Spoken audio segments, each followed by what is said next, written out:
From 1989 to 1991, Turtlemania took the world by surprise, becoming a money printing machine that spawned licensed products, comics, movies, video games, and even a musical. But after that impressive stretch of growth, people assumed it was only a matter of time before the Teenage Mutant Ninja Turtles became irrelevant, back to the sewers they came from. The franchise was about to enter a long, dark tunnel of despair, marked by crises, bankruptcies, unexpected breakdowns, technological disruptions, and ultimately, the breakup of its creators. By the end of the 90s, the franchise would end at its lowest point, dormant and waiting to be awakened by the most unexpected actors in the story. Join me today as I explore the slow decline of Turtlemania on this 5th episode of History in a Half Shell. Before I dive into this episode, I recommend you read Andrew Farago's book, TMNT, The Ultimate Visual History. It's been a valuable source for these videos. Now, let's get back to our history series. Chaos had long been the norm at Mirage Studios, but Turtlemania took it to the extreme, pulling Kevin Eastman and Peter Laird away from their creation and into managing a multi-million-dollar franchise.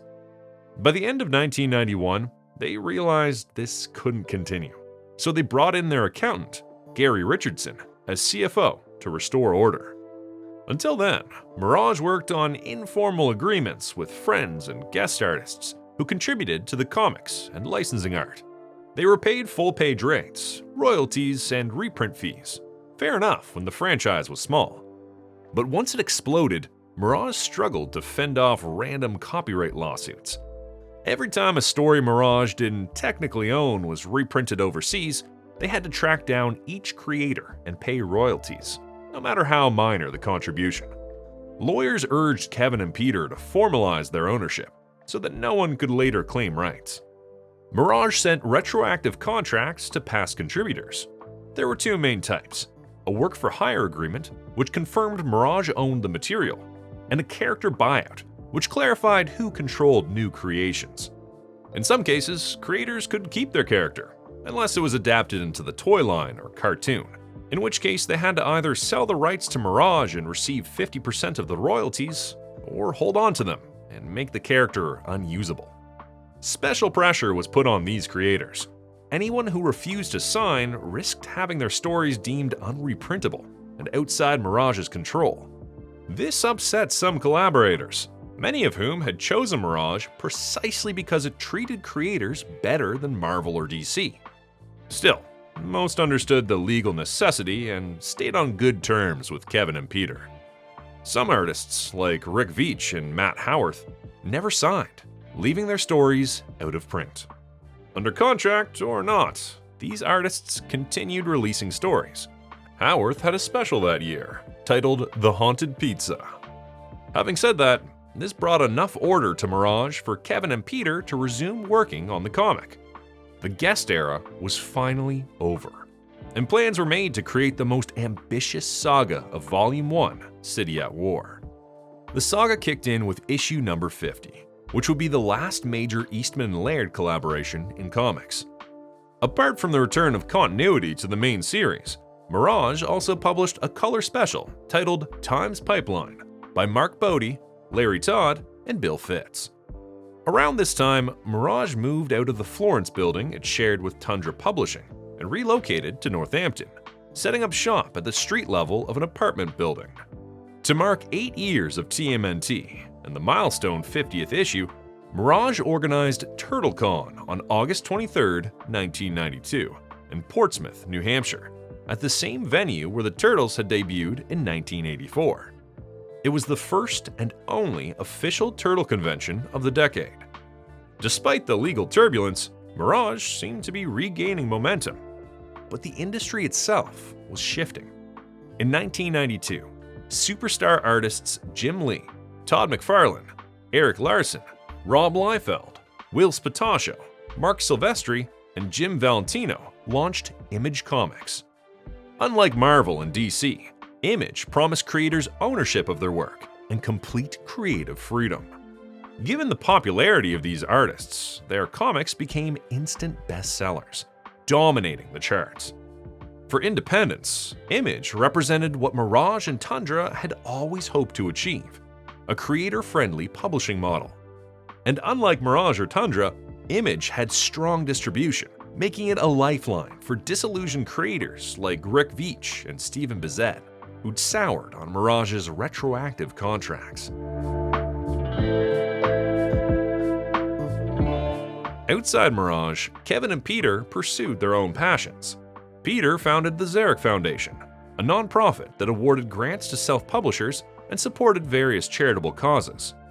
Kevin opened the Words and Pictures Museum in Northampton. The museum was a non-profit dedicated to celebrating comics as an art form. Initially, the museum housed around 20,000 original pieces, from Robert Crumb to Frank Frazetta, Jack Kirby, and Frank Miller, many of which were loaned from Kevin's own collection. The museum regained recognition for its events, which allowed fans and artists to meet in person. Kevin soon invested in a publication that was closer to his heart. Heavy Metal magazine was, at the time, part of National Lampoon Publications. When the company was bought for its IP, the buyer had no use for the magazine, and he sold it to Kevin for $500,000. For Kevin, this was a crucial step in reaching out to adult readers and European artists. Kevin ensured the magazine remained in publication for 2 decades, giving a platform to many artists who otherwise wouldn't have reached the US market. Since it was his dream come true, he never took a salary for his work. Meanwhile, his publishing company, Tundra, partnered with Virgin Communications in an equity deal with Limelight Group, the production company run by Steve Barron, director of the first live-action TMNT film. The deal gave Tundra a minority stake and first look rights to Limelight's projects.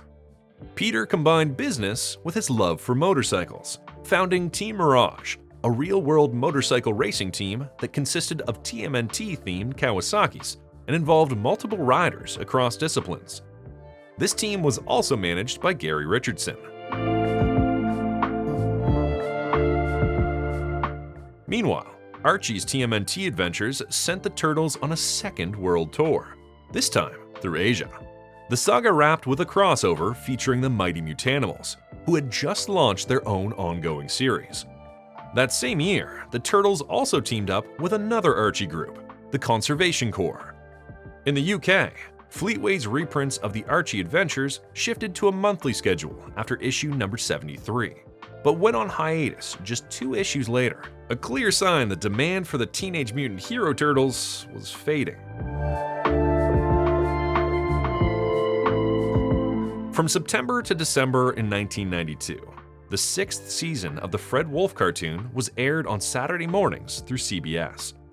The season consisted of only 16 episodes and was syndicated during the week. The show's formula had become clearly repetitive by 1992, which was a concern, as competition was becoming increasingly innovative around them. Both CBS and ABC were losing the Saturday morning slot to the new kid in town, Fox. By November, TMNT drew 28% of kids watching TV, with a 4.8 out of 28 share in the Nielsen Station Index sweeps. But competition from Disney's Goof Troop and Fox's Batman the Animated Series made it clear the Turtles cartoon was starting to feel stale. The season was produced by Walt Kubiak, with Jack Mendelson as showrunner, Frank Rocco as art director, and George Goodchild as character designer. It featured the return of characters like Slash, Kerma, and April's aunt, and introduced newcomers such as Shrika, Creepy Eddie, and Rudolph Cabrado. True to tradition, the Technodrome shifted settings again, this time to the bottom of the Arctic Ocean. Around this period, likely in 1992, legal troubles arose between Fred Wolf Films and Mirage Studio. Mirage sued Fred Wolf for failing to honor royalty obligations. Fred then countersued, alleging Mirage was trying to push him out of the cartoon and merchandising deal.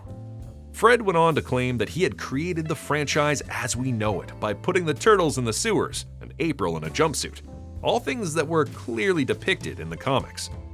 Although it is undeniable that many elements of the franchise, such as their love for pizza or the Channel 6 news, were indeed created for the Fred Wolf cartoon. These lawsuits were settled out of court, and no one is at liberty to speak about them. Another notable addition in 1992 was Wild West Cowboys of Mesa, a cartoon created independently by Mirage artist Ryan Brown. Airing on ABC from 9 o'clock to 9:30, it didn't directly compete with the Turtles' hour-long block at 10. On the toy shelves, however, the two lines did compete. Hasbro produced the Cowboys figures, with Surge Licensing again pushing to build a toy line first and media second. Hasbro wanted to do something with a Western vibe, so Mark Friedman's demo hit all the right notes for them. Mark wanted to duplicate the success of the Turtles, so he started shopping an animated series around from the start. NBC initially expressed interest in the property, until they abandoned their Saturday morning cartoon lineup in favor of teen shows. That was how the show ended up on ABC, and after a few years in development, it went on air in the fall of '92. Following the Turtles formula, Archie Comics launched a miniseries and then an ongoing one, though it lasted only 3 issues. The cartoon ran for 2 seasons, but the toy line was cancelled after its first season. With no toys to sustain it, and ABC proving difficult to deal with on a property they didn't own outright, the show's fate was sealed. But enough of the Cowboys, let's get back to the Turtles. By 1992, the toy line was already feeling the slowdown. Annual revenue had already dropped from $300 million in 1990 to $200 million by the end of 1991. Richard Salas, president of Playmates' US branch, admitted the franchise was cooling, but believed it still had the strength to last another 5 years, long enough to become a classic like G.I. Joe. Preparing for a future beyond the Turtles, Playmates International began channeling its profits into Hong Kong real estate, which was booming in the early 1990s. Founder Thomas Chan even told Forbes in 1991 that if sales fell from nearly $500 million to just $100 million, the company could still remain profitable. Meanwhile, the toy line was still strong enough to celebrate with a limited, numbered, gold-plated Leonardo figure. The 1992 lineup introduced Murdude, Monty Moose, Pothead, Anthrax, King Lionheart, Scaletail, and Dr. L, along with a wave of variants, most notably the popular Movie Turtles.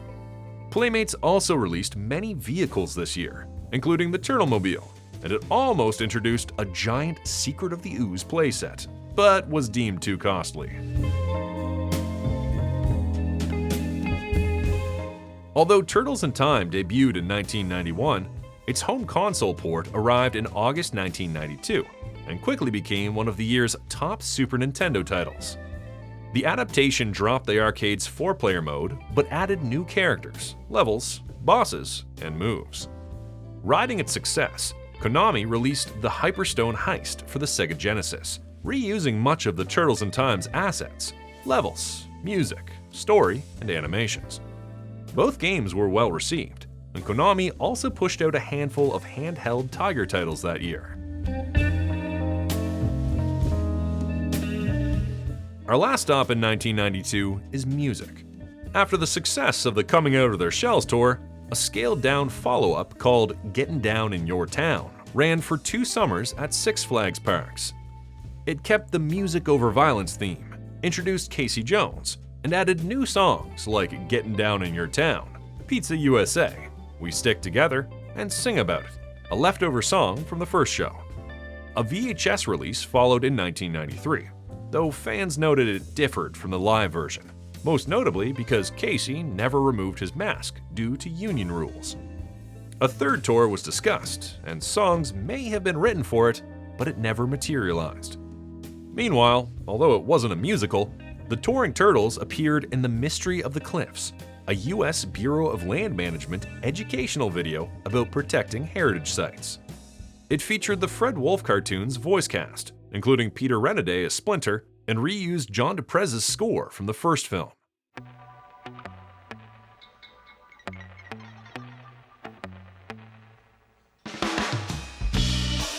1993 marked the end of TMNT's first volume. After 62 issues, the run concluded in August with the finale of City at War.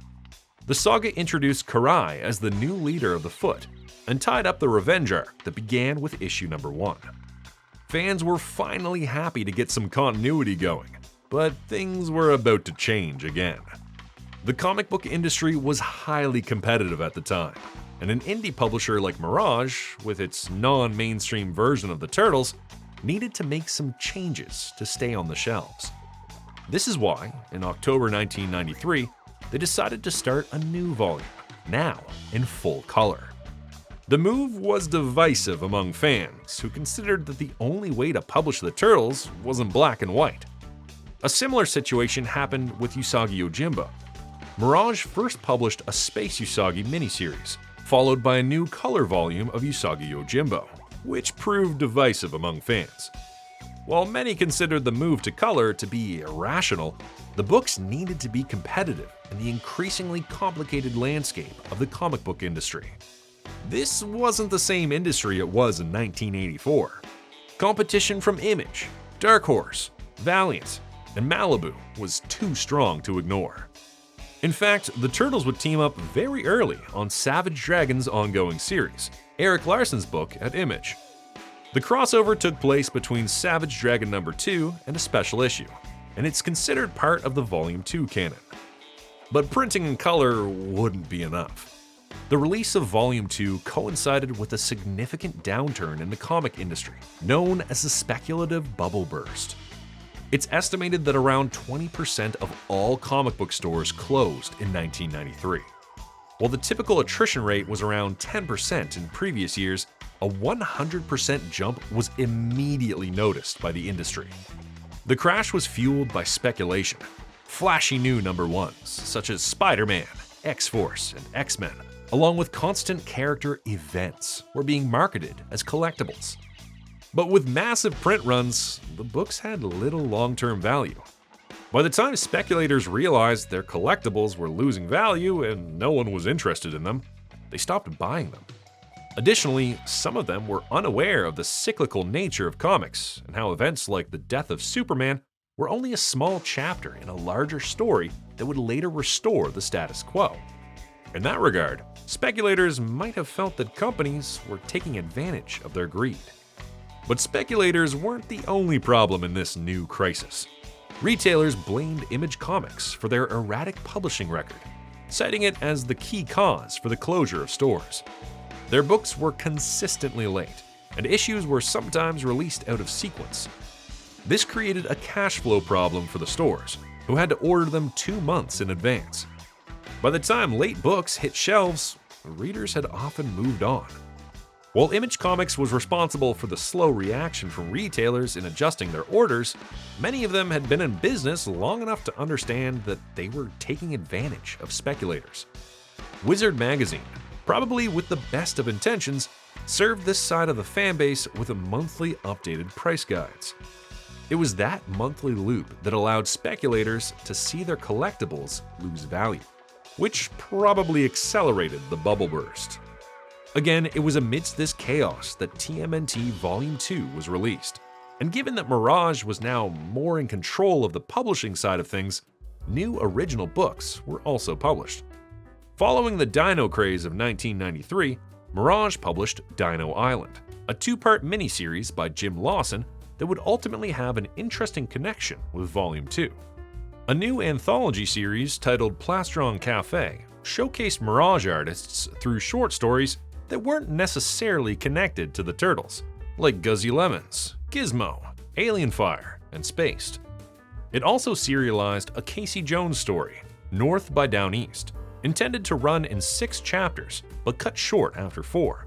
Mirage completed it in color the following year as a 2-issue miniseries. Plastron Cafe doubled as a testing ground for Mirage's planned next superhero universe, previewing Xenotech and Bioneers, though the promised miniseries wouldn't arrive until over a year later. Meanwhile, the Turtles teamed up again with the Flaming Carrot and the Mystery Men in a 4-part miniseries, and Mirage capped the year with a color special, The Maltese Turtle, by Rich Hedden, Tom McWeeny, and Guy Romano. Demand for TMNT Adventures and Welsh's TMNT magazine slowed down notoriously in 1993, with TMNT magazine shutting down after 13 quarterly issues. The Adventures series saw the release of two memorable sagas, the Future Shark and the Black Hole trilogies. However, as demand for the Turtles decreased, keeping the Mighty Mutanimals book in the stands became increasingly impossible, and their book was cancelled after 9 issues. However, Steve Murphy and Ryan Brown had a plan to revive the Mutanimals by creating an animated series and a toy line. They created an animation Bible and announced a target date of fall 1993. The Mutanimals cartoon faced some interesting challenges. Many of its characters were already introduced in the toy line and the cartoon as villains, and with Fred Wolf Film already focused on putting a Space Usagi show on the air, the Mutanimals cartoon fell into the hands of Ruby Spears Enterprises. This solved the animation side of the equation, but not the toy line, and the retailers need to sell brand new characters. Playmates wasn't interested in re-releasing characters like Wingnut, Mondo Gecko, Ray Fillet, or Leatherhead.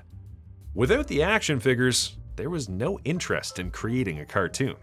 And without a cartoon, the Mutanimals comic book had no chance of returning. Archie still pushed for some Mutanimals adventures in the form of miniseries for Leatherhead and Murdude. Other publications in this universe in 1993 included the Mutant Universe Sourcebook and 2 April miniseries. The Mutanimals returned on a serialized adventure in the back of the Turtles book, in what would end up being their last adventure. As I explained in the previous episode, Kevin Eastman's Tundra Publishing had been unprofitable since its launch in 1990. By 1993, the company was handling expenses more responsibly. However, money was still bleeding out, especially from creators who failed to deliver work they'd already been paid for.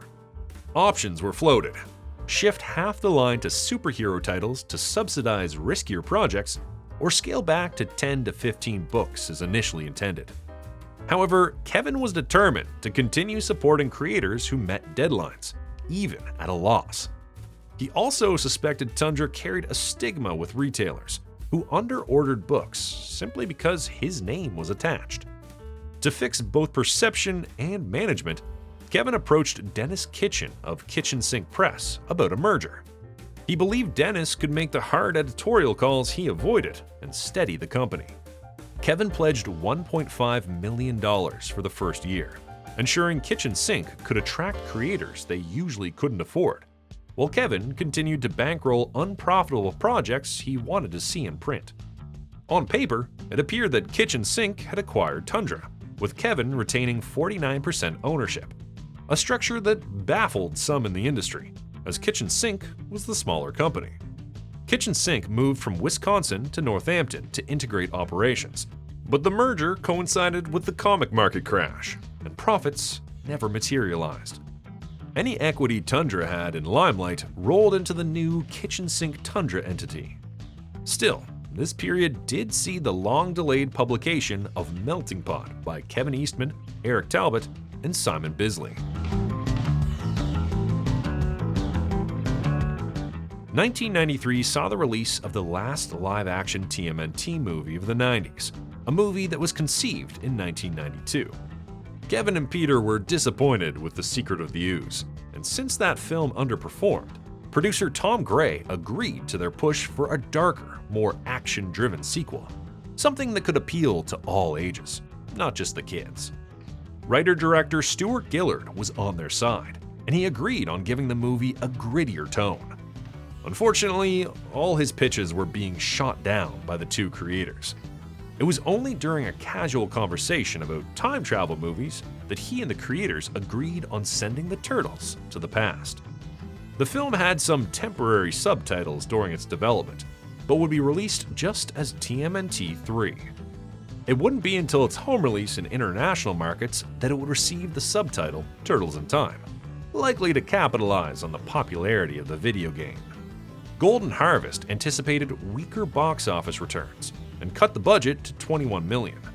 One significant cost-saving move was replacing the Jim Henson Creature Shop with Eric Allard's All Effects, a local company that developed its own performance system for the Turtleheads. The Turtle Den set was relocated to Astoria, Oregon, where feudal Japan was also recreated for the shoot. The story centered on the Turtles traveling to the past to battle English trader Dirk Walker, with their actions, loosely inspired by James Clavell's Shogun, sparking the Edo period of Japan. Released on March 19, 1993, a date celebrated as the first TMNT Day, the film grossed about $42 million domestically and approximately $54 million worldwide. It's believed that the movie made a small profit in its theatrical run and later found an audience on home video. While the creators felt the movie wasn't as bad as The Secret of the Ooze, the result was very divisive among fans. The change in animatronics in particular was hard to digest, and this, paired with the shrinking audience of the franchise, may have been the reason for a lukewarm performance at the box office. For Golden Harvest, it was clear that the Turtles were losing steam, and TMNT 3 became the last movie they'd produce. It was thanks to a third movie that Fleetway resumed publication of the Archie reprints in the UK for one more year. But unlike the previous 75 issues, there were no original stories. In Mexico, Division Comics concluded its run of Tortugas Ninja, which featured its own stories and characters, as well as redrawn adaptations of the Archie comics. The book was published twice a month, but after suffering some interruptions in 1993, it became monthly.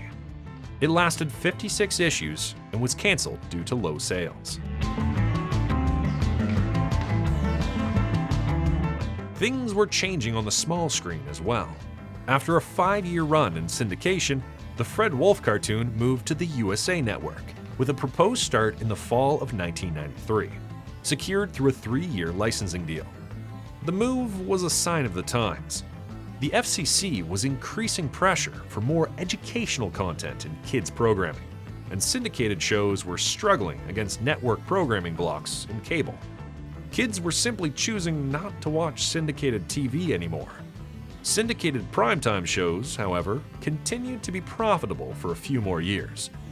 It was thanks to the USA Network programming block that the European side season of 1990 was finally brought to the United States, and this is why these episodes are usually paired with the 7th season. But they were meant to be watched after the premiere of the 4th season. The 7th season aired on CBS from September to October as part of their Saturday morning block, where it shared space, back-to-back, with Cadillacs and Dinosaurs, a property from Kitchen Sink at the time. A TMNT-inspired show from Marvel Productions, Biker Mice from Mars, debuted in syndication this year and would last 3 seasons. The real disruptor, however, was Fox Kids and Saban's Mighty Morphin Power Rangers. Their overnight success posed a real threat to the Turtles, as not only did they compete for the same audience, but the Power Rangers were also allowed to use real violence against their enemies. Season 7 marked the end of an era behind the scenes. It would be the last for Jack Mendelsohn, who would act as showrunner alongside David Wise. Kurt William Connor took over the art direction of the show, while Frank Rocco and George Goodchild stayed as character designers. The overseas production facility was Daewon Animation, a South Korean company. Visually, it's one of the stronger looking seasons of the run. This season also lost James Avery as Shredder due to conflicts with the Fresh Prince of Bel-Air. He was replaced by Townsend Coleman for the remainder of the episodes. On screen, Season 7 was loaded with fan favorites. It adapted the Triceratons and introduced characters like Scumbug, Anthrax, Murdude, Toka, Razar, and Dirk Savage, while also bringing back the Neutrinos, Rat King, Leatherhead, Slash, Chrome Dome, Kerma, Groundchuck, Dirtbag, Baxter Stockman, Mondo Gecko, and the Punk Frogs. 2 episodes stand out in particular. One explored the origins of the Foot Clan, echoing the backstory from Mirage Comics, while Night of the Rogues pitted the Turtles against a gauntlet of their most dangerous adversaries. But the show ended up closing a chapter with these heavy hitters. With the removal of the Technodrome in the season finale, the series was getting ready to compete against other shows like Batman, something that had already influenced the artistic decisions during this season, as most of the action took place at night. While Power Rangers wouldn't influence the Turtles show until the following year, it immediately impacted Playmates. By the 1993 holiday season, Power Rangers had dominated both TV ratings and toy sales in the US, cutting into the Turtles' market share. That year's basic figures included Mona Lisa, Scratch, Sandstorm, Hotspot, Half Court, and robotic versions of Bebop and Rocksteady. Variants featured sewer heroes, Toon figures, Universal monsters, Turtle Trolls, Cave Turtles, and figures from the third movie. Playmates also produced the Channel 6 news van with Toon April and the Technodrome Scout vehicle, while a castle playset, planned as a movie tie-in, was designed but never produced. Konami's reign of Turtle games got severely disrupted, first by Capcom in 1991 with the release of Street Fighter II, and later in 1992 by Midway with the release of Mortal Kombat. These one-on-one fighting games suddenly became the new trend, and Konami needed to catch up with it. They did so in a very peculiar way. They released Tournament Fighters in late 1993, but in 3 different yet similar games for the Super Nintendo, Sega Genesis, and the Nintendo Entertainment System. The Super Nintendo edition was released in December, featuring characters such as Asuka, Armageddon, Chrome Dome, War, Cyber Shredder, and Wingnut. It also had Rat King and Karai as bosses. The Sega Genesis version had a completely different roster. Exclusive characters included Casey Jones, April, Ray Fillet, and Sisyphus, with Triceraton, Krang, and Karai serving as bosses. The game had a completely different soundtrack from the Super Nintendo version, and it was the first one to include April as a playable character. The NES edition was released in early 1994, and it was the last game released by Konami for this platform. It included Casey, Hothead, and Shredder, with Super Shredder as the final boss. It also included its own soundtrack. Despite its novelty, Tournament Fighters underperformed, partly due to waning interest in the franchise. It marked the end of TMNT on home consoles for the decade, with only Tiger handhelds keeping the brand alive. The Turtles wouldn't return to mainstream gaming for over a decade.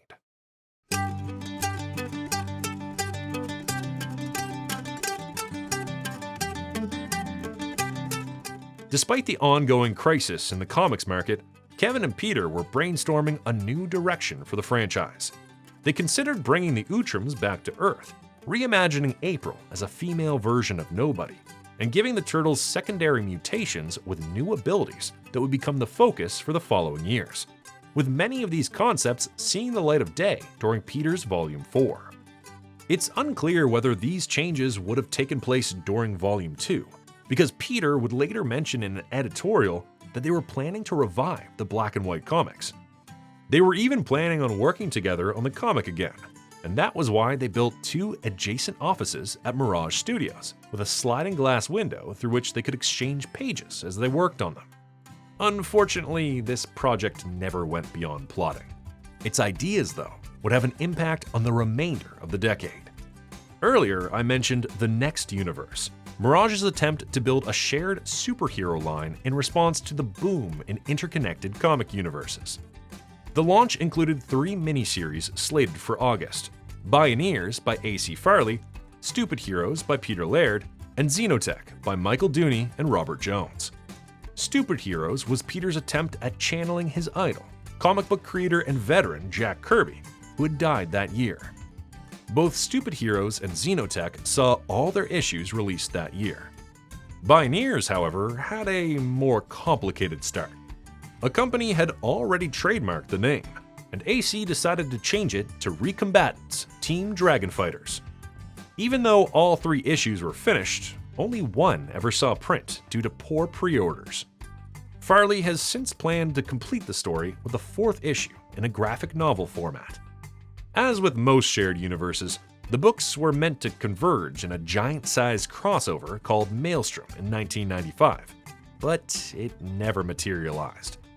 Each issue was packaged with a pair of trading cards, with 4 additional cards available by mail after submitting 10 proofs of purchase.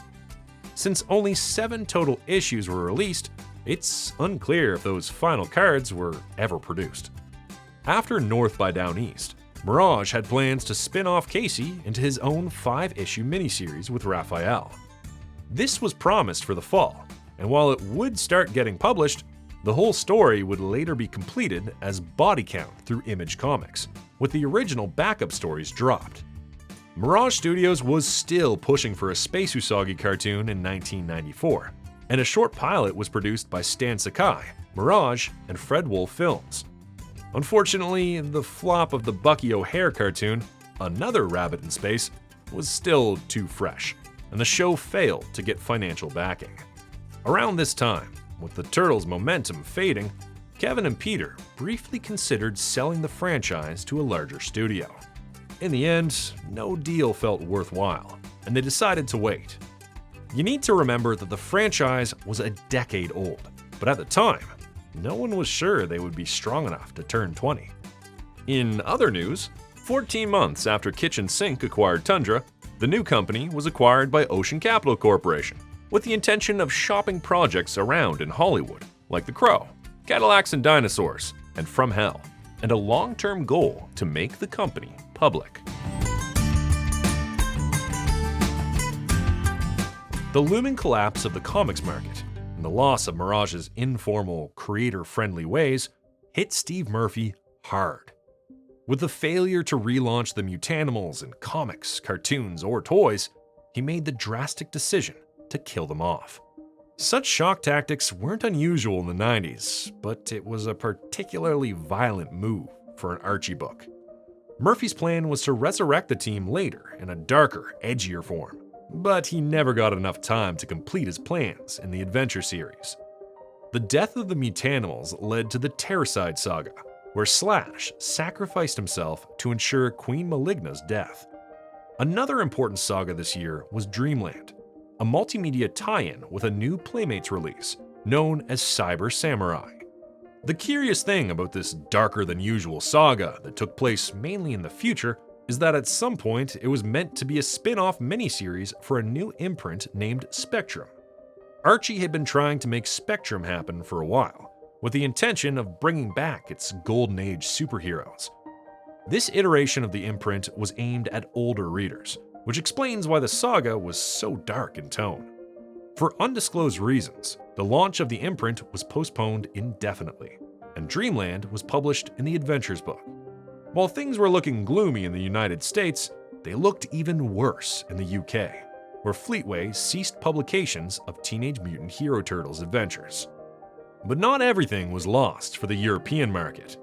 Interest in the Turtles remained strong in Italy, where they shared space as a feature in the Corriere dei Piccoli magazine until 1994. That was when Le Tartaruga Ninja moved to the long-running children's anthology book Il Giornalino. What made this run so unique was that it presented a unique continuity that blended elements from the movies and the cartoon, as well as its own creations. In 1994, the Turtles left a gap in syndication that was quickly filled by another Mark Friedman project, Street Sharks. Backed by a Mattel toy line, the property debuted strongly, ranking as the second best-selling boys' action toy line behind Star Wars. Friedman applied the same strategy that had worked for the Turtles tie-in products and heavy cross-promotion. At CBS, the Turtles entered a new phase with the 8th season, part of the CBS Action Zone block alongside Wildcats and Skeleton Warriors. Those two shows only lasted a season, but all three shared the same toy partner, Playmates, who even released a free comic to promote the block. The season aired from September to November and consisted of only 8 episodes. It started what we now know as the Red Sky seasons. These seasons were shorter and much darker, with a tighter continuity from episode to episode. The creatives behind the show didn't feel any remorse for stealing the Red Skies from the Batman animated series because, In their words, a Red Sky wasn't a copyrightable character. The retooling of the show aimed to engage with an audience that was growing older, and to achieve this, a new artistic direction was necessary. Icons of the past were abandoned, like April's yellow jumpsuit, the Channel 6 building, and most of the recurring cast. CBS also pushed for more bickering between the Turtles. Under Fred Wolf's request, the Turtles looked more heroic and more muscular. The original theme song was also replaced with a new hard rock version that felt too much like a reaction to the popularity of the Power Rangers theme song. The intro also included short sequences from the first live-action movie, because it was the darkest of the trilogy. The Turtles had been losing their edge for years, and this was the first time CBS asked to amp up the violence, a reaction to the levels of action expected from other shows, such as the Power Rangers. However, this was still animation, and there was only so much violence they could pack into these episodes without alienating overseas distributors and network standards. With Jack Mendelsohn gone, the surreal comedy vanished too. David Wise became the sole showrunner, joined by Roy Wilson as art director, George Goodchild as character designer, and Bill Wolf as producer, replacing Walt Kubiak. Animation was handled by Daiwan in Korea. The season introduced new characters like Agents Wesley Knight and Alex Winter of Darkwater, the criminal mutant organization known as Havoc, and Krakus. But it was also the end of the run for many recurring characters and villains, including Bebop and Rocksteady. Shredder was voiced in this season by Bill Martin, and would only return later as a guest star. By the end of the season, the Technodrome would end up destroyed in Dimension X, with Shredder, Krang, Bebop, and Rocksteady stuck there. Building on ideas from Kevin and Peter, and with a pair of first-time screenwriters, New Line Cinema announced plans for a fourth Turtles movie. Unlike the earlier films, New Line would produce it directly, giving them a share of the merchandising profits. An ad in the CBS Action Zone free comic even revealed its title, The Next Mutation. The script featured a fifth turtle named Kirby from another dimension, along with the secondary mutations Kevin and Peter were considering for the comics. But New Line ultimately passed, judging the project too risky. Without their backing, the movie shifted to the Motion Picture Corporation of America. Eric Allard, whose company All Effects built the suits for TMNT 3, was attached to direct, with a modest $12 million budget. The timing wasn't right. New Line had just been acquired by Turner and was soon to be folded into Time Warner. These changes surely influenced the decision not to invest in what was considered a risky movie. Meanwhile, the industry was in flux. Major studios were acquiring indie houses, such as Miramax, Castle Rock, and New Line itself. This meant that the Turtles had less opportunities of getting produced on another independent studio during this time. I already mentioned the multimedia tie-in with the Cyber Samurai Turtles, who appeared in the cartoon, the Archie comics, and the CBS Action Zone free comic. Other 1994 variants included Star Trek, the Shogun line featuring Choate, more Universal Monsters, and the unfinished Forgotten Sewer series. This year also saw the debut of Mini Mutants. This subline would become increasingly popular in the years ahead. Still, with demand shrinking, Playmates began slowing their output.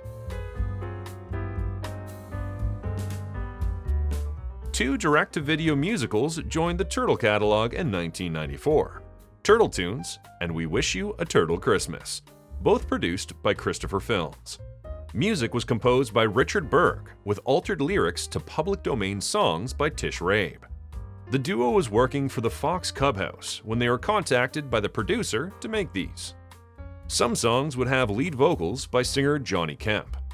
Turtle Tunes was released in mid-1994. It had April giving the Turtles their own show, with kids filming them as they sang children's songs in the park. We Wish You a Turtle Christmas came out in October, and it followed the Turtles scrambling to buy Splinter a last-minute gift. Both were filmed partly on location in New York, surprisingly ambitious given their very low budgets. Both releases were aimed at kids aged 3 and up, who probably had a high tolerance for unnerving turtle heads. The videos weren't particularly successful, and the company moved on to other things.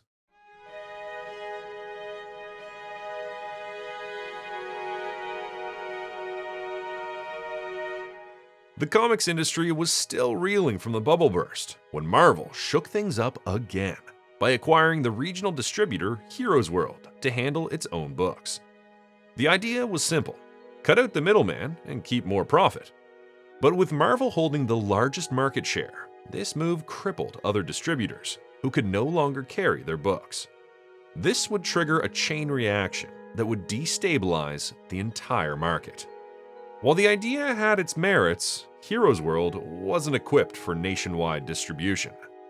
As a result, they couldn't keep up with the demand, which caused issues to arrive weeks late, sometimes incomplete or damaged. The lack of product created yet another cash flow crisis that sent retailers into bankruptcy. This move forced the rest of the publishers to sign an exclusive deal with Diamond, consolidating the market. This became a necessity because, in the absence of the best-selling books, smaller distributors like Capital City and other regional players were essentially dead. This shrinkage in distribution options was a real headache for Mirage, who was now dependent on Diamond's wins.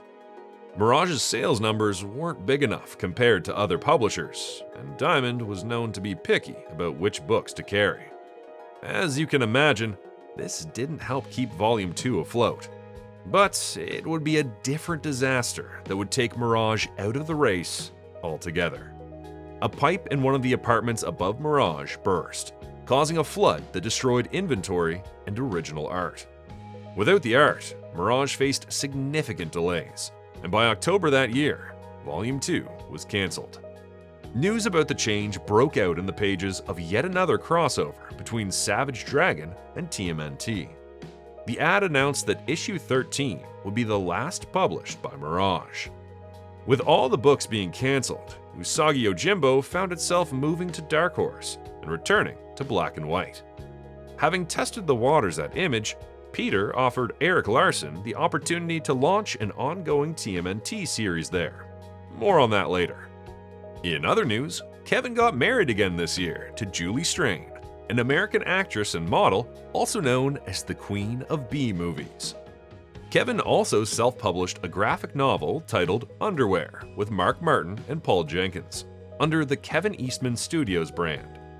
They would later pitch this story to many different studios, and the project would spend a couple of years on ABC, Columbia TriStar, and Warner Brothers without ever getting greenlit.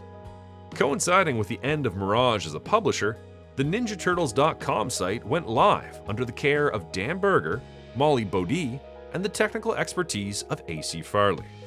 The website would have news, character profiles, episode synopses, and other features. Up until this point, fans of the franchise relied heavily on conventions, fan club newsletters, and editorials to know the latest about the Turtles.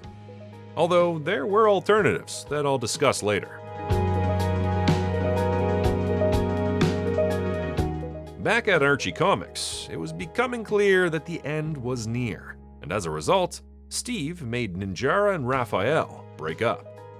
The next big saga announced was titled The Forever War, and was supposed to come out in May. Details about what was in the plans for the series are somewhat lost to time, but it is my understanding that the book was intended to conclude at the end of that saga, and a new volume would follow.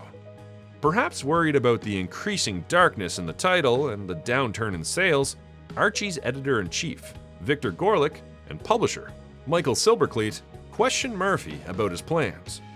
After discovering he was doubling down on the post-apocalyptic future, they decided it was time for Murphy to go.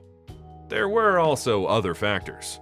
Archie knew Mirage was leaving the direct market, and this was an opportunity to sell directly through comic shops without competing with the original. With licensing dwindling down, Steve found himself without a role at Mirage. After presenting his resignation to Peter, he ended up disappointed by how quickly it was accepted. Having spent so much time in the company, he felt unappreciated and ultimately blamed himself for the entire situation. The Archie series concluded in October 1995 with 2 inventory stories spanning 72 issues. For years, it remained the longest-running TMNT title ever published. The 9th season aired from September to November on CBS Saturday mornings, the last remnant of the CBS Action Zone. Produced by Caravallo and directed by Bill Wolfe, with Kyle Menks serving as art director, and character designs by George Goodchild and Frank Brunner. The show was animated by Shanghai Morning Sun Animation Studio. CBS reportedly blamed David Wise for the show's decline in ratings. Unhappy with the accusation, he stepped away, and the network tried to refresh the formula by replacing Shredder and Krang with Lord Dreg and introducing a new ally, Carter Dawson. But the changes quickly proved unmanageable, and Wise was lured back in with a higher paycheck to salvage the season, though his heart was no longer in it, and this would be his last year as showrunner. The introduction of Carter was hard to handle. The character shared almost all the same personality traits as the Turtles, leaving little room for April, who had considerably less screen time this season. Carter was a ninja who wanted to learn from Hamato Yoshi. However, after coming into contact with an unstable mutagen, he would undergo temporary transformations. Wise hated Carter with a passion, but there was nothing he could do about it, as the network wanted more of Carter on the show. One of the ideas for the 4th movie also made its way into this season: the Turtles getting secondary mutations. But unlike the morphing powers from the proposed film, these turtles became monstrous and out of control while under the effects of their mutations. This season also introduced minor characters like High Tech, Medusa, Jet McCabe, Kronos, and Doomquest. In Japan, the Turtles had historically struggled to gain traction. The cartoon was dubbed, and the toys were distributed by Takara, but they never reached the same level of popularity seen in Europe or the Americas. In 1995, Dengeki Comics attempted to boost interest with a 3-volume manga, Mutant Turtles Super Turtles, released alongside a matching toy line. The series introduced the Mutastones, which transformed the Turtles into superpowered versions of themselves, a trope familiar to manga readers. The concept later received an anime adaptation, which I'll cover shortly. By 1995, Turtle sales had plummeted from $200 million in 1992 to just $30 million. For the first 3 years of this decline, Playmates International stayed profitable, just as Thomas Chan had predicted. New products took up much of the slack in Turtle sales, which dropped from more than 80% to less than 60% of the company's business. However, in 1995, the company posted its first loss since 1987, amounting to $12.6 million. Much of this came from an investment in French toy maker Ideal Loisirs and the heavy startup costs of a new video game division, Playmates Interactive Entertainment.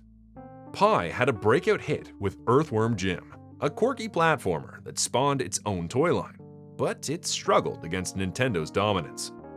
On the toy front, 1995 saw the release of the Super Mutants, Jim Lee-designed Turtles, Metal Mutants, and an expanded line of Mini Mutants.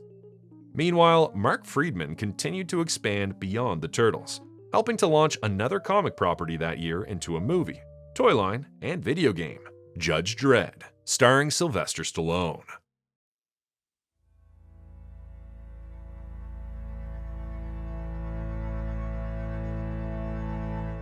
By 1996, Mirage had effectively ceased functioning as a publisher and had been reduced to a studio. Most of the office staff were let go, with only a handful of non-artists remaining, and Gary Richardson, who stepped in as CEO of Mirage Studios. Many artists shifted to working from home, visiting the studio only occasionally. With such little licensing activity left, Steve Levine moved back to Maine, and Ryan Brown returned to Ohio. The only comics-related project Mirage touched that year was a crossover with Creed, though it was published elsewhere.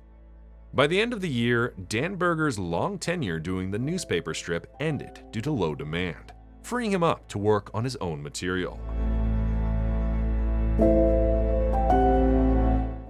After the end of the Archie Adventure series, a new miniseries titled Year of the Turtles was released with the intention of later relaunching the ongoing series.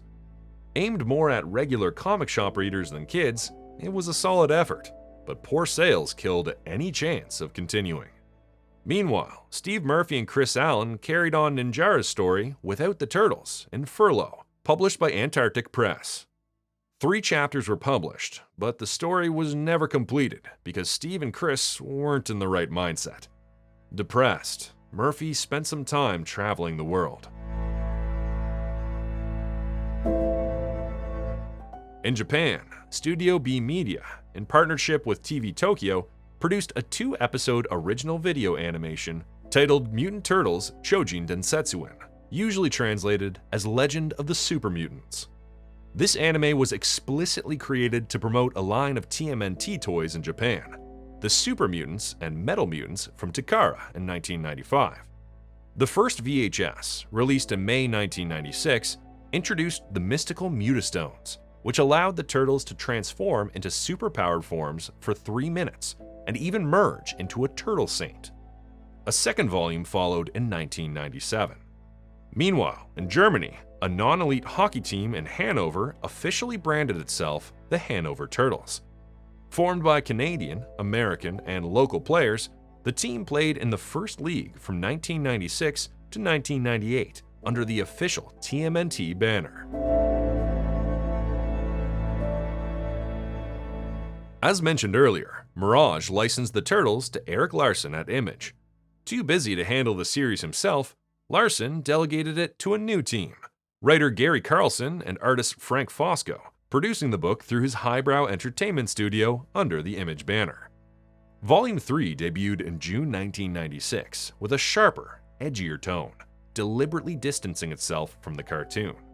Although Eric initially announced a return to black and white to please fans, the reality was more pragmatic. The first issue was planned in color, like most Image books, but low pre-orders forced a cost-cutting switch.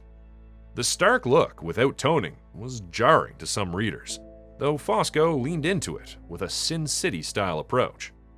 Apart from its fast-paced and extreme take, the book shared continuity with other characters from the Larson side of the Image universe. Early on, Carlson ran ideas past Peter Laird, but Peter, burned out and disengaged, rarely objected. In fact, Kevin and Peter even suggested killing Splinter, an idea wisely abandoned. Even before the switch to black and white, Eric knew that differentiating the Turtles was going to be hard. The reason being that even in color, they would all be wearing red bandanas. So he asked Gary and Frank to give the Turtles something to distinguish them from each other. They did this from the start by scarring Raphael's face, making Leo lose one hand and turning Donatello into a cyborg. Additionally, they turned Splinter into a mutant bat creature. Gary wasn't worried about breaking Mirage's toys because he assumed that, given their mutant and reptilian nature, they could regenerate body parts. Since Image had an exclusive distribution deal with Diamond, the book was advertised through the Diamond Previews catalog, thereby increasing the Turtles' visibility to comic shops. Unfortunately, shipping and production delays would plague the run. At the same time, Image published Body Count, the long-delayed Raphael and Casey Jones miniseries by Kevin Eastman and Simon Bisley. Together, Volume 3 and Body Count represented a hard swing against the kiddie image of the franchise, embracing extreme violence and darker themes to court disillusioned older fans. The final season of the Fred Wolf cartoon aired on CBS Saturday mornings from September to November 1996. Under undisclosed, unfortunate circumstances, Rob Paulson decided not to return as Raphael and High Tech, and was replaced by Michael Gough, making this the only season without the original 4 actors. It was produced by Bill Wolf, with art direction from Kyle Menck, and character cleanups by George Goodchild. The season was animated at Daiwan Animation Studio. David Wise did not return, and he was replaced by Jeffrey Scott as showrunner. Jeffrey had to close all the open plots from the previous seasons, and he even brought back Shredder and Krang for 3 episodes before sending them back to space, never to be seen again. Carter was also written out of the show by the end of the season. The Turtles were cured of their secondary mutations, and after defeating Lord Dreg one last time, Master Splinter graduated the Turtles, as he considered there was nothing else he could teach them. The series ended on November 2nd, 1996, with a run of 193 episodes. However, because the final season didn't air in every US market, many fans considered it a lost season. With the last CBS Action Zone show off the air, CBS was losing the battle on Saturday mornings against Fox and the new WB network. But all of them were also losing advertisers to Nickelodeon. One of the often cited reasons for the show's end was the pressure the FCC put on networks regarding kids' shows that weren't educational or informational. Networks were forced to provide a minimum of 3 weekly hours for this type of educational content. However, the reality is that the show had run its course, and to this day, remains the longest-running Ninja Turtles show of all time. Unfortunately, it was also the end of the USA Network contract, which meant that the show would go completely off the air in the United States. It's not like the USA Network had much of a choice. The massive media mergers of the 90s brought USA under the umbrella of NBC Universal Cable.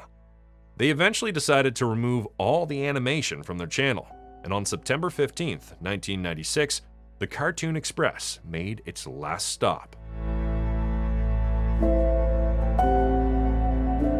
Up to this point, most TMNT fans met at conventions and special events. But the rise of the internet made it easier than ever to stay connected and keep the fandom alive. Around this time, the Usenet news group alt.fan.ninja Turtles was created, serving as a hub for fan fiction, news, and community interaction. Fans also used the group to trade VHS tapes, toys, and other rare materials. Soon, they began creating web rings that linked sites from other fan communities, such as the TMNT L listserv mailing list, the IRC TMNT chat line, and the Comics and Animation Forum on CompuServe. It's worth noting that the cartoon's cancellation in 1996 came as a surprise to many fans, but rumors of a new live-action show kept everyone excited. Despite ongoing setbacks with its video game division, Playmates returned to profitability in 1996. Much of this came from securing the toy license for the hit film Space Jam. Still, analysts remained cautious, doubting the company's long-term prospects without a durable hit on the scale of the Teenage Mutant Ninja Turtles. Playmates even announced a multi-million-dollar campaign tied to a planned 4th TMNT movie, slated for the holiday season and set to be distributed by TriStar. In the end, the film never materialized in that form, and the screenplay underwent a complete rewrite with a new set of writers. For the toy line itself, 1996 was relatively quiet, with a focus on variants and the expanding Mini Mutants line.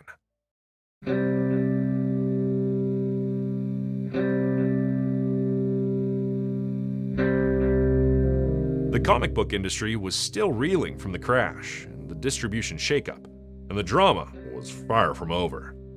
After the failed Heroes World experiment, Marvel filed for bankruptcy, abandoned self-distribution, and signed an exclusive deal with Diamond. This cemented Diamond's near monopoly over comics distribution, a dominance it would hold for decades, until the pandemic opened the door for competitors. For Mirage, the changes had little immediate impact. The studio wasn't publishing anything at the time. By 1997, Mirage was reduced to Peter Laird and a handful of artists in Northampton. Peter and Jim Lawson released a new graphic novel, Planet Racers, under a separate imprint called Zaramayo Studios, which was located in a separate office. Through his Zarek Foundation, Peter also awarded a grant that year to Gene Luen Yang for Gordon Yamamoto and the King of the Geeks. Gene would go on to create American-Born Chinese, and decades later, become a writer of the 6th volume of TMNT. Things weren't going well for the Words and Pictures Museum. The Turtlemania money was starting to run out, and Kevin had no choice but to start selling original art to keep the museum running. A plea was sent to the comics industry, asking for their support for comics as an art form, but the museum didn't get the responses they were hoping for. At the same time, Kitchen Sink's Hollywood projects stalled, straining finances once more. The company was ultimately acquired by Disappearing Inc., along with Kevin's shares and interests, which by then had little real value. In Italy, Il Giornalino wouldn't feature Ninja Turtles again until 1998, making 1997 a skip year for the Turtle fans. Back in Japan, the second original video animation was released in 1997, this time as a tie-in with the Metal Mutants line. In the story, the Turtles donned a magical metal mutant armor and stopped the Shredder from using another Mutastone. These video releases never made it outside of Japan, and they weren't even popular there due to their campy tone and clear advertisement purposes. This marked the end of the Turtles manga and anime for the remainder of the 1990s. When Saban Entertainment discovered that CBS was not renewing the Turtles cartoon, they saw the opportunity to use the characters for a live-action show. At the time, Saban was merged with the Fox Kids Network, a kids programming block on Fox. Saban and Fox Kids had been very successful up to this point, thanks to the Mighty Morphin Power Rangers. And despite the declining popularity of Power Rangers Turbo, the network was still winning the Saturday morning war against ABC. As usual, Kevin Eastman was the public face of Mirage, and he got together with Saban and Fox to discuss the direction of the show. They wanted a new spin on the franchise, so Kevin shared some of the ideas from the screenplay of the still unproduced movie, Secondary Mutations, and the addition of a fifth turtle. Fox Kids loved the idea of adding a new turtle, but according to legend, they demanded that it be a girl, or there would be no show. This put an enormous pressure on Kevin and Peter. Kevin knew that Peter was going to object to a girl turtle, but the franchise wasn't strong enough to let this opportunity pass by. They had people to keep employed with full medical insurance. As Kevin expected, the concept of a fifth female turtle that got separated from the rest at the moment of their mutation and was later raised in China was too much for his partner. Peter didn't even want to have a fifth turtle in the first place, but he agreed to Kirby because its existence didn't take away from the uniqueness of the four brothers. Kirby was Donatello's counterpart from another dimension, and by the end of the movie, he would have gone back to his world. There was nothing like that in the showrunner's pitches, which only made Peter more frustrated. Peter understood that they had people to keep employed, but he couldn't help but feel like they could have gone in a different direction had Kevin and he held a united front. Opting for keeping his sanity, Peter told Kevin that he didn't want anything to do with the new show. And from that moment on, Kevin was the only creator involved with the live-action series. This marked a point of no return for the franchise. Kevin and Peter's relationship had been deteriorating throughout the Turtlemania years. They had very different personalities and ways of looking at their creation to begin with. In recent years, Kevin and Peter had spent less and less time together. According to Peter, the female Ninja Turtle disagreement was the straw that broke the camel's back. With the creators no longer on speaking terms and trying to keep the Turtles alive, it was no coincidence that the next few years would see a sharper decline in creative output for the franchise. However, the rest of the world didn't know exactly what had happened, and therefore, hope was kept alive that someday the two creators would reunite and bring life back to the Turtles. In any case, Kevin continued working closely with Saban, and the title of the movie was used for the show instead. According to Mark Friedman, the series was going to focus on the evolution and continued mutation of our heroes. It's also worth mentioning that the scripts were significantly different from what ultimately ended up being filmed and edited.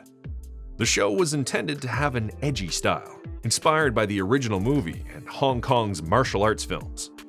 The dramatic tone of the show was lost on the set. The directors kind of followed the script's general direction, adding slapstick humor that the writers would later need to rewrite for the voiceover recordings. This is the reason why, most of the time, lip movement and words didn't match. An excessive amount of sound effects was also added to every aspect of the show, to downplay the violence and to please Fox and Saban, who felt the show wasn't goofy enough for kids to enjoy. The suits were created by the C.O.W. brothers of Killer Clowns from Outer Space fame, based on designs by Michael Dooney. Special effort was put into making sure the show felt different from the cartoon. As a result, Shredder was replaced by a new villain named Dragon Lord. Had the show continued, it would have introduced new characters, including one played by Julie Strain, as well as the return of classic ones like Casey and April. The Turtle Den set was moved again, this time to Vancouver, where the show was filmed. The use of this set confused fans, as it led them to believe the show was set in the same continuity as the movies. However, in reality, it was its own, and the set was used to capture the same tone as the films that inspired it. News about the existence of a fifth turtle broke through NinjaTurtles.com, and it didn't take long for the identity of this turtle to leak among the fans. Reactions varied, with their primary concern being which color she would wear. Fans at the time were mostly optimistic about the new concept. The show aired on Fridays at 4:30 p.m., with repeats on Saturday mornings at 9 a.m. Perhaps because of the novelty of the new fifth turtle, Venus de Milo, the show debuted with strong ratings. From October to November, it was the #1 weekly series with an average rating of 3.7 among kids aged 2 to 11. This helped Fox Kids stay ahead of its competitors, ABC, Kids WB, and CBS, at least for a while. But keep in mind, these numbers didn't include cable. It was reported by Fox Kids during the first weeks that the show was also #1 on weekdays, beating all competition, including Nickelodeon and Cartoon Network. However, it's unlikely that this situation persisted over time, for reasons I'll explain later. According to Fox, their #1 show was Ultimate Goosebumps with a 5.5 rating.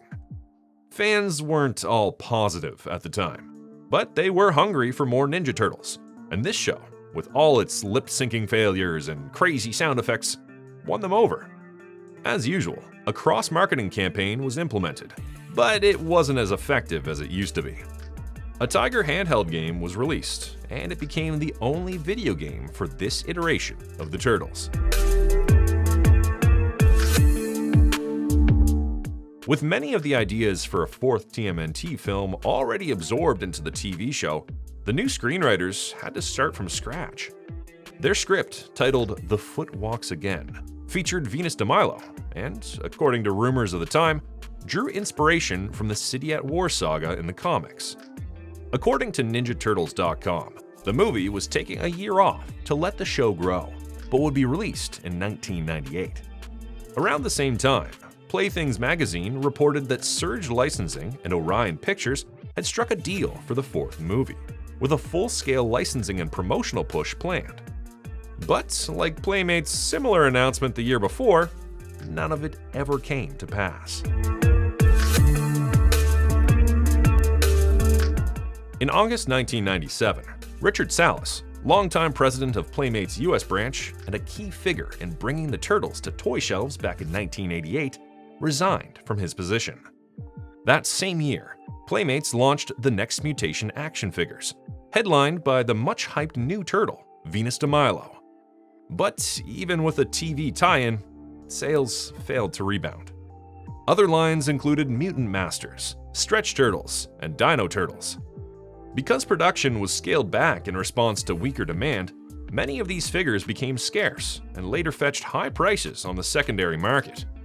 The downturn also meant that several planned figures for 1997 never even reached production. By this point, it was clear the Turtles' dominance in toy aisles was nearing its end.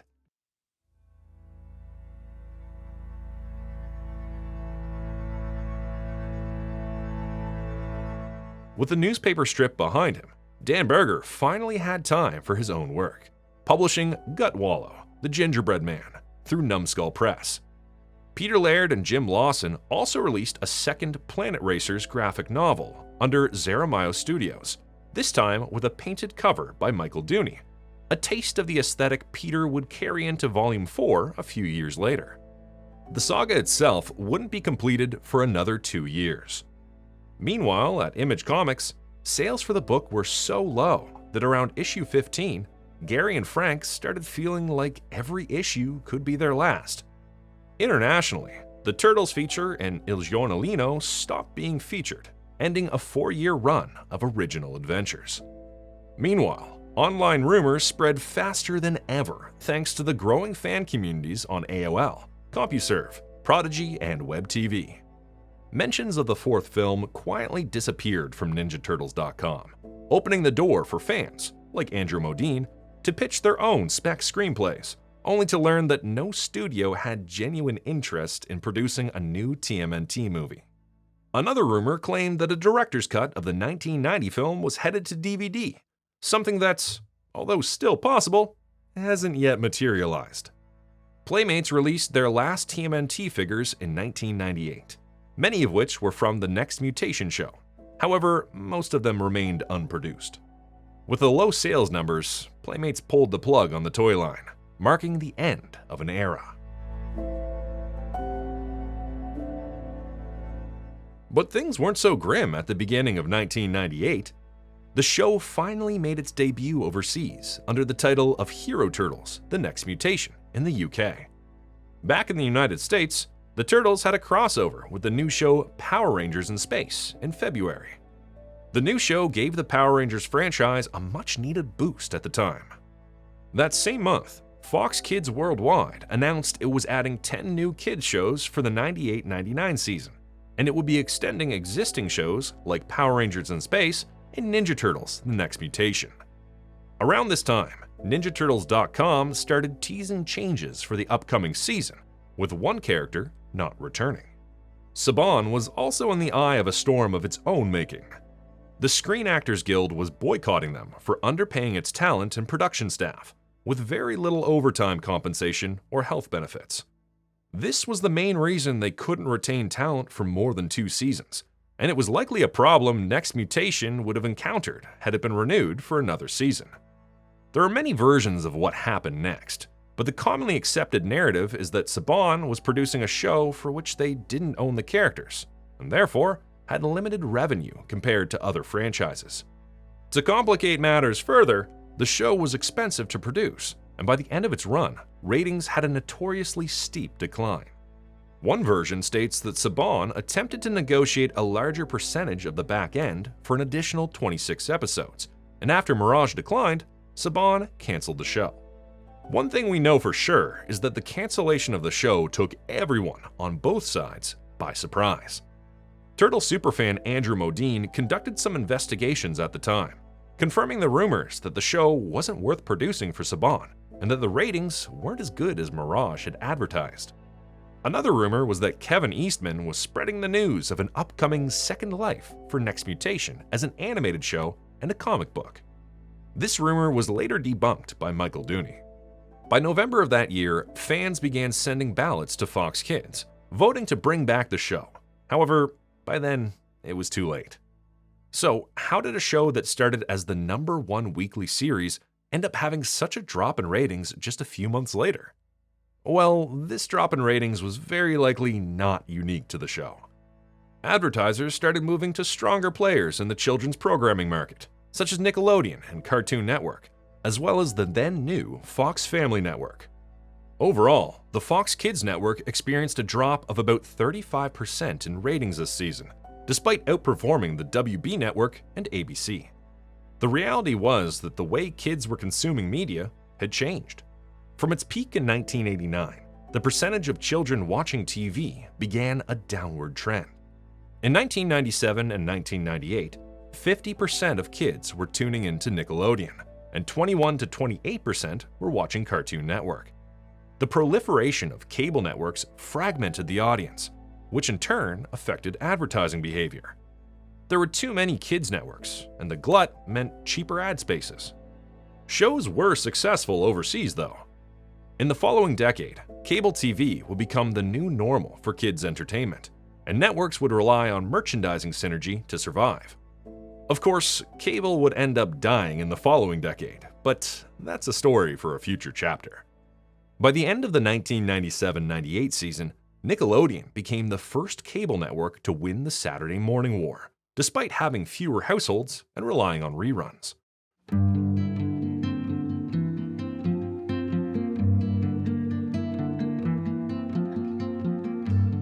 Things continued to shrink in 1999. Molly Bodie was let go, leaving Dan Berger completely in charge of the website where he would continue publishing letters in the voice of the Turtles, including Venus.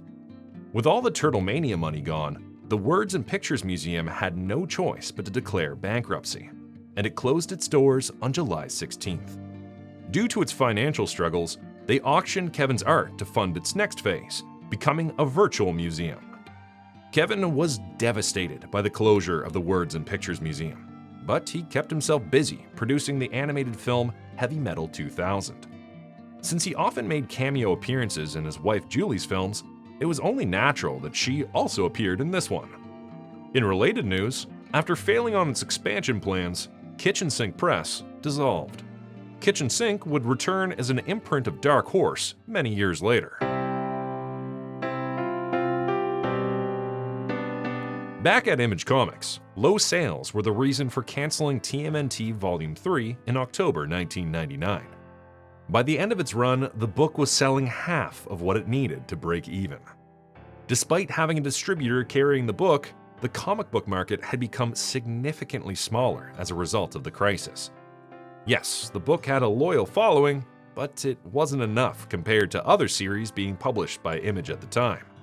Additionally, the book was rarely on schedule, and many readers may have dropped it along the way, assuming it had already been canceled. Kevin and Peter would have funded the book for a while, had it not been for the absence of a show or a toy line to sustain it.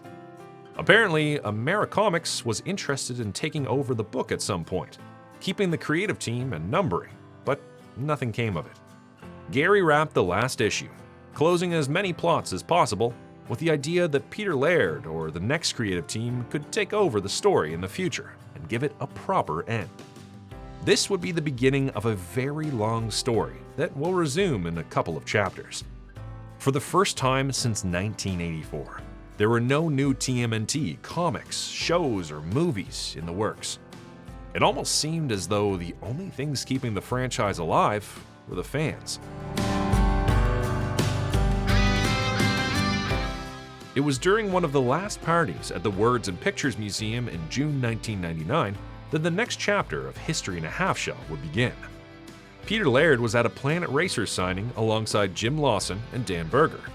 At the reception, Peter met Rhea, Sarah, and Bridget, three young women who happened to be big TMNT fans. Peter spent several hours talking with them and noticed how the Turtles had a significant impact on their lives. An impact that perhaps wouldn't have been possible without the success of the Turtlemania years. This situation energized Peter, finally pulling him out of his burnout. After the event, he decided it was time to do a new volume of TMNT. In the following year, Peter would buy Kevin Eastman's interest in the franchise and Mirage Studios, as well as take over the licensing deal from Surge Licensing. The Turtles lost their identity during the Turtlemania years, and with nowhere else to go, they finally returned to Peter, who would bring them back under a carefully curated period that I had to call the Revival. Oh, that was a long episode. If you're still watching, leave a comment saying, "Go, go, Ninja Turtles!" Do you have memories from this dark period in Turtle history? Let me know in the comments. Thanks for watching. See you in the sewers.